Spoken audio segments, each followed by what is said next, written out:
On the 500 witnesses, Paul in 1 Corinthians 15 is inviting his readers to interview the eyewitnesses of the risen Jesus.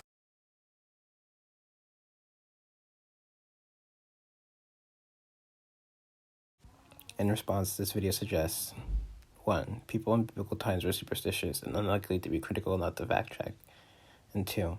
There were no means for common people to travel. In this video, I will show that both of these assumptions are erroneous due to A. Skeptics of bodily resurrection and a variety of afterlife beliefs in the ancient world, and B. The network of the early church. It is often assumed that stories of resurrections in the scriptures would make it easier for Jews to follow Christianity. Christopher Bryan notes, even among Jews, there were varieties of views about death and about what might follow it. Thus, there appears to have been at least one group of Jews who denied that there could have been anything significant after death. This group were the Sadducees. This belief was also seen in Sirach, who claimed that judgment comes either during someone's life or through their descendants, but not in any afterlife. Mourning of the death was permitted, but must also be put in check as it cannot bring back the dead.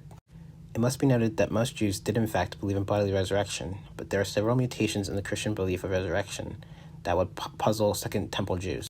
The two relevant to this conversation is 1. Jews generally believed in the resurrection at the end of time with the restoration of Israel, and 2. The Messiah was an earthly warrior, not the crucified risen second person of the Trinity. This concept would have for sure caused skepticism amongst the Jewish audience. Even more so in the Greco-Roman world, the notion of bodily resurrection was seen as ridiculous, and that only the soul was made immortal after death. Cicero believed that the soul of a virtuous person would escape the universe and live in an eternal bliss amongst divine beings in the stars. Virgil recounts popular traditions about the gods punishing the evil in an iron realm and rewarding the righteous with eternal bliss. The Platonists believed in the immortality of the soul and that we ought to escape earth to the gods. Some pagans completely rejected their belief in any afterlife. For example, Epicurus and Lucretius taught that one should not want immortality due to the joys and sorrows of life. Lucian bitterly mocked Roman funeral customs, which shows admiration for Stoic views on death. This is important because, as Craig Keener acknowledges, educated elite Corinthians probably followed views held by many philosophers, such as immortality of the soul after the body's death. The Corinthian church had converts who were skeptical of the resurrection. Even the apostles first doubted Jesus' resurrection. Regardless if one takes Matthew 28:11-15 to be historical, this shows that first-century Jews were critical enough to supply alternate naturalistic explanations. This refutes the idea that ancient people in general were superstitious and uncritically accepted every miracle claim. In fact, in both the Jewish and pagan traditions, the dead usually stayed dead. Christopher Bryan says, as far as normal and present experience was concerned, Jews, as much as Gentiles, invariably experienced dead as staying dead. Graham Stanton similarly notes, miracles were not accepted without question in antiquity. Greco-Roman writers were often reluctant to ascribe miraculous events to the gods. It is a mistake to write off the miracles of Jesus as the result of the naivety and gullibility of people in the ancient world. Andrew Loke also points out, it is evident that the early Christians were rational enough to debate, to think about the evidence for their faith, to consider its consequences, to persuade others to hold to their views. If someone claimed that there were eyewitnesses, the earliest Christians would want to check them out.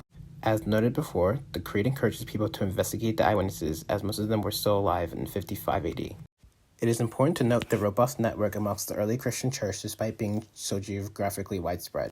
Craig Keener observes, clearly already in the 3rd decade of the Christian movement, many churches knew what was happening with churches in other cities and even shared letters.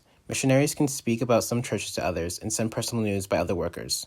Lair Hurtado says about the early networking, this involved believers traveling for translocal promotion of their views, representatives sent for conferral with believers elsewhere, or sent to express solidarity with other circles of believers. One may object by pointing out that the 500 are anonymous, thus making it impossible for the Corinthians to fact-check them. In reply, Loke points out, the fact that we do not have these details at present does not imply the first-century audiences did not have the details. Other passages of 1 Corinthians indicate that there were various traditional narratives about Jesus.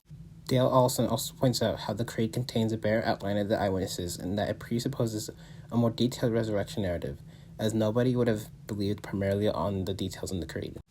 In conclusion, there are good reasons to believe the Corinthians would be motivated to fact-check the claims behind Jesus' resurrection, and had the means to do so.